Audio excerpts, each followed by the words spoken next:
ಗೌರಿ, ಏನ್ ಮಾಡ್ತಾ ಇದ್ದೀವಿ? ಹಾಲು ಕೊಡು ಮುತ್ತ, ಬರ ಹೊತ್ತಾಯ್ತು. ಅಡುಗೆ ತಯಾರಾಗಿದೆಯೇ? ಸ್ನಾನಕ್ಕೆ ನೀರಿಟ್ಟಿದೆಯಾ? ಇಂದು ಬೆಳಗಿನ ಜಾವನೆ ಬೇಗ ಎದ್ದು ಮನೆ ಸಾರಿಸಿ ಸ್ನಾನ ಮಾಡಿ ಮಡಿಯಿಂದ ನೀರು ತಂದು ಎಲ್ಲ ಕಾಯಿಸಿ ಇಟ್ಟಿದ್ದೇನೆ. ಆಯ್ತಾಯ್ತು, ಎಲ್ಲ ವ್ಯವಸ್ಥೆ ಚೆನ್ನಾಗಾಗಬೇಕು. ಯಾರಿಗಾದ್ರೂ ತೋಟಕ್ಕೆ ಕಳಿಸಿ ಕಾಯಿಪಲ್ಯ ತರಿಸು. ಅಂಗಡಿಯಿಂದ ಏನಾದರೂ ತರೋದಿದ್ರೆ ಹೇಳು, ನಾನು ತರಿಸ್ತೇನೆ. ನೋಡಿ, ಯಾವ ಜನ್ಮದ ಪುಣ್ಯನೂ ಗೊತ್ತಿಲ್ಲ. ಹಾರ ಕೊಡದ ಅಪ್ಪ ಅವರ ದರ್ಶನದ ಭಾಗ್ಯ ನಮಗೆ ಸಿಕ್ತು. ಇನ್ನು ಆ ದೇವರ ದರ್ಶನದ ಭಾಗ್ಯ ನಮಗೆ ಸಿಗುತ್ತಿಲ್ಲ ಅಂತ ತಿಳಿದುಕೊಂಡಿದ್ದೀವಿ. ಅವರ ದರ್ಶನದ ಭಾಗ್ಯ ಸಿಕ್ಕಿದ್ದು ನಮ್ಮ ಪುಣ್ಯನೂ ಸರಿಯಲ್ಲವೇನ್ರಿ? ಶ್ರೀಗಳ ಪಾದ ಇಟ್ಟ ಮನಿ ಪಾವನ ಆಗ್ತದ, ಪುಣ್ಯದ ಬೆಳಕು ಕಾಣ್ತದ. ನಮ್ಮ ಗದಲೆ ಗಾಂವ್ ನಾಗರೆಡ್ಡಿ ಗೌಡ್ರ ಮನಿ ಒಂದು ಹೊತ್ತಿನ ಅನ್ನಕ್ಕೂ ಅಭಾವ ಆಗಿತ್ತಂತ. 100 ಎಕರೆ ಜಮೀನಿದ್ರು ಬ್ರಹ್ಮ ರಾಕ್ಷಸ ಅವ್ರ ಹೆಂಡತಿ ನಾಗಮ್ಮ ದೊಡ್ಡಿನ ಪಡ್ಕೊಂಡಿತ್ತು. ಹುಟ್ಟಿದ ಕೂಸುಗಳಿಗೆ ಕುತ್ತಿಗೆ ಹಿಚ್ಚಿಬಿಡ್ತು. ಬೆಳೆದ ಮಾಲೆಲ್ಲ ಹಾಕ್ಬಿಡ್ತಿತ್ತು. ಕಾಡುವ ವಿಧಿ ಗಂಟು ಬಿದ್ದಾಗ ಕಾಪಾಡುವ ದೇವರಾದ ಅರಕುಡ ಮುತ್ತವರಿಗೆ ಕರೆದು ಮನೆಗೆ ಪಾದ ಹಾಕಿಸಿ ಪೂಜಾ ಮಾಡಿದ್ರ ಆ ಬ್ರಹ್ಮ ರಾಕ್ಷಸ ತನ್ನನ್ನು ತಾನಾಗೆ ಹೊಂಟೋಯ್ತಂತ.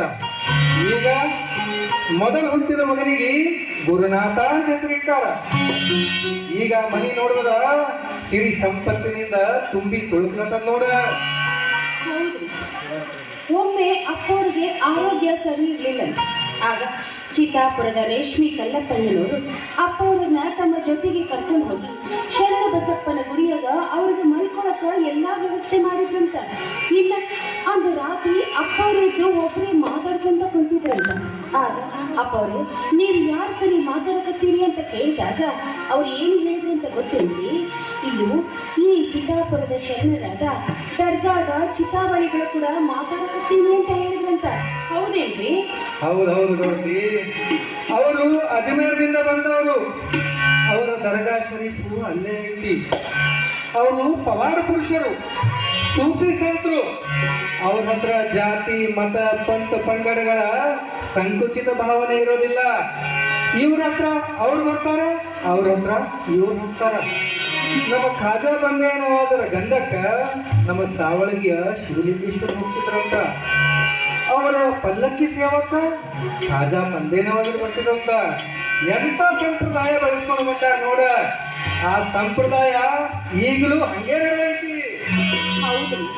ಇನ್ನು ತೆಲುಗೂರು ಹಾಬಳದ ದೇಶಮುಖರು ಬಸವಣ್ಣಪ್ಪನವರು ಒಮ್ಮೆ ಅಪ್ಪವ್ರ ಜೊತೆ ಕುಂತಾಗ ಅಪ್ಪವರು ಕೇಳಿದಂತ, ಅಪ್ಪರ ನಿಜವಾದ ದೇವರಂದ್ರೆ ಯಾರು ಅಂತ. ಅದಕ್ಕೆ ಅಪ್ಪವರು ಹೇಳಿದ್ರಂತ, ಯಾರು ಈ ಭವಸಾಗರವನ್ನ ದಾಟಿ ಈ ಸುಳಿಯಲ್ಲಿ ಸಿಲುಕಿ ಅದರಿಂದ ಈಜಿ ಹೊರಬಂದು ದಡ ಸೇರಿ ಶಿವನ ಪಾದ ಸೇರಿದ ಮೇಲೂ ಕೂಡ ಸಮಾಧಿಯಾದ ಮೇಲೆ ಯಾರು ದೇವರ ಮಂದಿರವನ್ನ ಕಟ್ಟಿಸಿಕೊಂಡು ಪೂಜಿಸಿಕೊಳ್ತಾರೋ ಅವರೇ ನಿಜವಾದ ದೇವರು ಅಂತ ಹೇಳಿದ್ರಂತ. ಹೌದೇನ್ರಿ? ಖರೆ ಐತಿ ಗೌಡ್ತಿ. ನಿಜವಾದ ದೇವರಂದ್ರ ಅಂತವರ ಕರಕನಳ್ಳಿಯ ಭಕ್ತ ಪ್ರಭುಗಳು, ಕಲಬುರಗಿಯ ಶರಣಬಸವೇಶ್ವರವರು, ನ್ಯಾವದಿಗೆಯ ರೇವಪ್ಪಯ್ಯನವರು, ನಾಲ್ವರದ ಕೋರಿ ಸಿದ್ದೇಶ್ವರವರು, ತುಮಕೂರಿನ ವಿಶ್ವನಾಥರು. ಅವರು ದೇವರಲ್ಲ ಮತ್ತೇನಾರ. ಅವರು ನೆಲೆಸಿದ ಸ್ಥಳಗಳೆಲ್ಲ ಯಾತ್ರಾ ಸ್ಥಳಗಳಾಗಿ ಬಿಟ್ಟವ. ಹೌದು, ಅಬ್ಬೆ ತುಮಕೂರಿನ ಮುಖ್ಯರಾದ ವಿಶ್ವರಾಜ್ಯರು ಬಿನ್ನಕ್ಕೆ ಹೋದಾಗ ಎಲ್ಲ ಪೂಜೆ ಮುಗಿತು ಅಂತ ತಿಳಿದು ಅಪ್ಪ ಅವರ ಪೂಜೆ ಸಾಮಾನುಗಳನ್ನೆಲ್ಲ ತಲೆಗುಂಬ ಮಾಡ್ಕೊಂಡು ಮಲ್ಕೊಂಡ ಬಿಟ್ಟಿದ್ರಂತ. ನಿಜ ಏನ್ರಿ? ನಿಜ ನಿಜ. ವಿಶ್ವರಾಜ ಅಪ್ಪವ್ರಿಗೆ ಬಿಡ್ಲಿಲ್ಲಂತ. ಏನು ದಿನ ಪೂಜಾ ಮಾಡ್ಕೋತಿ, ದಿನ ಪೂಜಾ ತನ್ನನ್ನು ತಾನೇ ಆಗ್ತೈತಿ. ಗುಡುಗು ಗಂಟಿ ಬಾರಿಸ್ತದ, ಸಿಡಿಲು ಜಾಗಟಿ ಬಾರಿಸ್ತದ, ಸೂರ್ಯ ಚಂದ್ರರು ರೂಪಾಗೊಳಗ್ತಾರ, ಮಿಂಚು ಮಲ್ಲಿಗೆ ಕಡಿದು ದಾರಾಗಿ ಕೊರಳಿಗೆ ಹಾಕ್ತಾರ. ಅದೇ ನಿತ್ಯ ನಿರ್ಮಲ ಪೂಜೆ. ಸೃಷ್ಟಿ ಶಂಖ ಓದ್ತದ ಅಂತಂದ್ರಂತ. ಭಿನ್ನದ ಮನೆ ದಾಟಿ ಮತ್ತೋಗಿ ಪೂಜಾ ಡಬ್ಬಿ ತರ್ಲಾಕ ಮೊಮ್ಮಕ್ಕಳಾದ ಕಾರ್ತಿಕೇಶ್ವರಿಗೆ ಕಳಿಸ್ರ ವಿಶ್ವರಾಜ ಅಪ್ಪರ ಗುಡುಗಿ ಗಂಜಿ ಕಂಟಲ್ಲಿ ಹಿಡ್ಕೊಂಡು ಓಡಿದ್ರಂತ.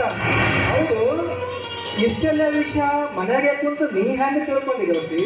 ಏನ ಮನೆ ಮಜಕ್ಕ ಒಬ್ಬ ಮುದುಕಿ ಅದಲ್ಲ, ಅವಳು ಅವಾಗ ಇಂಥ ಅದರಿಂದ ನಾನು ತಿಳ್ಕೊಂಡಿದ್ದೀನಿ. ಹಾರ ಕೂಡ ಶ್ರೀ ಚಂದ್ರ ಹಾರ ಕೂಡ ಶ್ರೀ ಚಂದ್ರ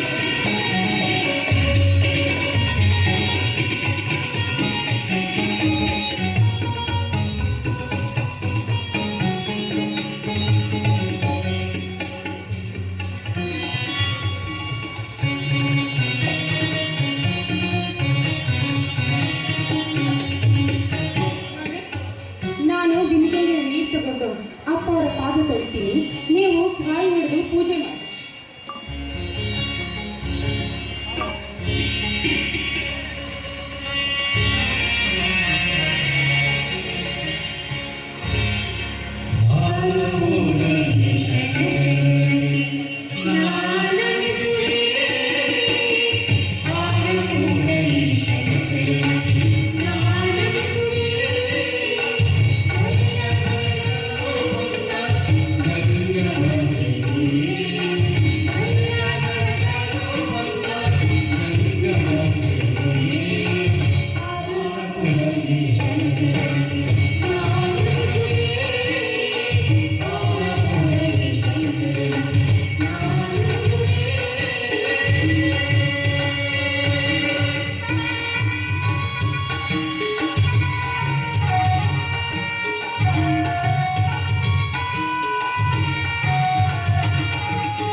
ಗೌರವನಗೌರಿ, ಎಲ್ಲ ಕುಶಲವೇ?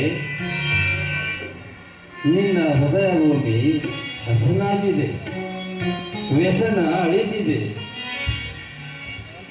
ನೀನಿಲ್ಲೇ ಮನೆಯಲ್ಲೇ ಕುಳಿತುಕೊಂಡರು ಚಿಂತನಶೀಲ ವಿಚಾರಗಳು ಬಹಳ ಉನ್ನತ ಮಟ್ಟದ್ದಾಗ್ಯವಲ್ಲ. ನಮ್ಮ ಕಲ್ಯಾಣ ನಾಡಿನ ಶರಣರ ಜೀವನ ಚರಿತ್ರೆ ಆಗಲಿ, ಇಲ್ಲ ಸಗರ ನಾಡಿನ ಶರಣರ ಜೀವನ ಚರಿತ್ರೆ ಆಗಲಿ, ಇಲ್ಲ ನಮ್ಮ ಕರ್ನಾಟಕದ ಶರಣರ ಶಿವಯೋಗಿಗಳ ಜೀವನ